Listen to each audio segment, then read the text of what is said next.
مرحبا بكم يا أصدقاء مرة أخرى في أنمي كاجو رقم 8، وهذه المرة مع ملخص الحلقة الثالثة. بعد ما وصل كافكا ورينو للبلاصة ديال هذا الاختبار، تلاقاو مع هاد الدري اللي سميتها شينوميا كيكورو، وعرفتهم على راسهم بكل تفشخر. ومن بعد قربت من كافكا وقالت لي بالمناسبة علاش ريحتك بحال ريحة الكاج؟ ولكن رينو كيدخل ونقد الموقف، قال لي أننا خدامين في تنظيف بقايا جثث الكاج، بسبب هادشي ريحتنا بحال ريحتهم. وهي كتفهم الموقف تقول لهم بالمناسبه مولين الزبل الجين يديروا هنا في هاد الوقيته. كافكا حتى هو الطوموبيل بلا بدله وقادها، وشنو كتكون صدمات من القوه اللي عنده، حيت هذه هي قوته الخالصه بلا بدله بلا والو.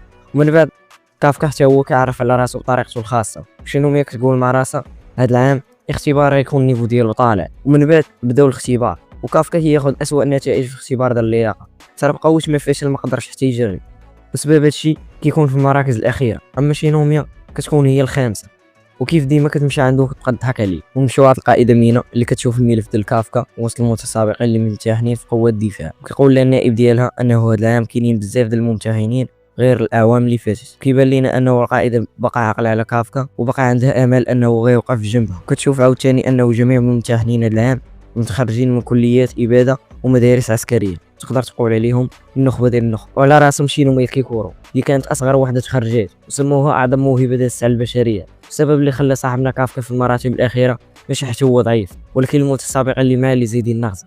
كيجي عنده رينو كيقول ليه انه بقى عندهم امال، حيت العامين اللي فاتت كان الجزء الثاني من الاختبار عباره على كيفاش تخلص من جثث كاج. بسبب هادشي رينو كان مشى خدم مع فرق التنظيف، وكيتشجعوا عاوتاني ومشاو للبلاصه ديال الجزء الثاني من الاختبار، ولقاو الرقيب في الفرقه الثالثه هوشينا اللي غيكون هو المشرف على هذا الجزء. وقال لهم المهمه ديالكم في هذا الاختبار هي تلقاو الكايجو وتبيدوهم. ومن زهر كافكا ورينو الاختبار تبدل حتى لهذا العام، ومن بعد واحد الكايجو هجم عليهم، ولكن في اخر لحظه البوابه كتسد وما قدرش يوصل عندهم. وقال لهم هوشينا بالطبع ما نخليكمش تمشيو تقاتلوا بيديكم خاوين، ونعطيكم هذه البدله الخاصه المتطوعه.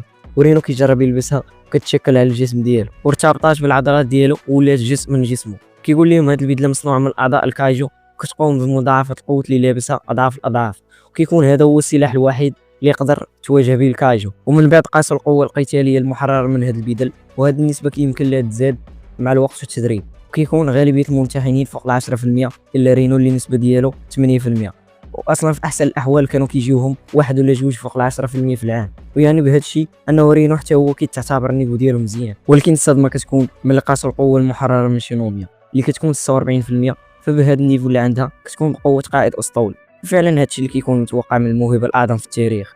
ورينو كيكون طالع ليه الدم حيت النسبه ديالو 8%، ولكن الرقيب هوشينا كيطمئنو وكيقول ليه راك مزيان، قدرتي تجيب 8% من اول محاوله ديالك، فراك كتعتبر هو هذا. قال ليه فلا انت ما تحصلتيش على 0%، فراك كتعتبر مزيان، اصلا فعمرنا جا عندنا شي واحد 0%. ويلا كمل هضرته، خرج ليه بينو كافكا قوه قتاليه 0%. ترى كافكا دخل التاريخ بهذه القوه اللي عنده، وكافكا طلع ليه الدم وهوشينا كيموت عليه بالضحك، وكافكا كيكون ما فاهم والو، وقال مع راسو انه كاين شي سر ورا هادشي. وحتى شينوميا كتكون مستغربه من هاد 0%، حيت شافت ديك القوه اللي بينها فاش هز ديك الطوموبيل. ودخل عندهم هوشينا للقاعه وقال لهم بما انكم لبستوا البدل ديالكم فيلا نبداو الاختبار. وقال لهم الهدف ديالكم هو كاجي من فئه الهونجو اللي كيتعتبر كاجي من فئه متوسطه، و 36 مليون جو صغار. حنا شدينا هاد الكاجو واحتجزناهم عندنا غير باش تساعدنا في التدريب، وتقاتلوهم باسلحه مضاده للكاج. كلشي غيكون مراقب بالدرونات، وفاش غنحسوا بان حياتكم في خطر غنفعلوا الدروع عن بعد، وديك الساعه غتكون خسرتي. كيقول لهم وتا اللي تفعلوا الدروع فما نقدرش نضمن السلامه ديالكم، ولكن الا كنتم مصرين فانطلقوا. وكلشي كيبان لينا دخل لساحه المعركه وعلى راسهم شينوميا، وكلشي بدا كيقتل في الكاجو، وشينوميا اللي كتقضي على النص ديالهم بكل براعه وسهوله. ومشاو عند كافكا اللي ما قدرش حتى يهز سلاحه، ويلي شو صاحبي سلاحك ما بقاش تهزو. وراقب هوشينا ديك الساعه كيقول لهم نسيت نقول لكم بلي القائده مينا كاينه هنا كتفرج فيكم. وكافكا ملي سمع انه كاينه تحمس عاوتاني وقال مع راسو واخا تكون قوتي زيرو شنو هو الفرق، اصلا هذه فرصتي الاخرى.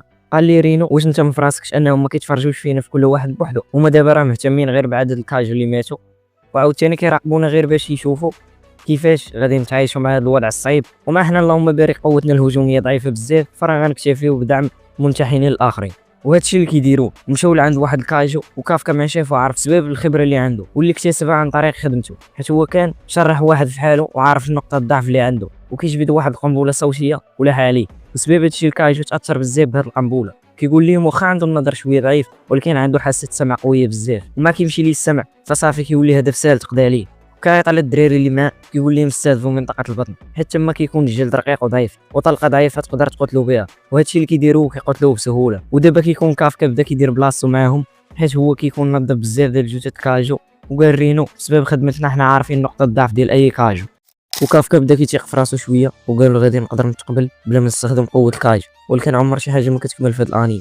ومع سالا هضرت وخرج لي واحد كاجو ضربو طيرو، بسبب هاد الضربه كافكا الاعضاء الحيويه ديال الذرات متصاب اصابات خطيره. والراقب هوشينا كيقول لهم وجدوا لي الدروع، وهادشي كيدل على انه كافكا صافي خسر وكيحاول ينوض ولكن ما قدرش، والكاجو بدا كيقرب عنده ويلا غيبلعو. كتجي هوشينا وفي اخر لحظه كتقضي على الكاجو بسهوله، ويلا كافكا بغى يشكرها ولكن هي طلعت عليه ومشات.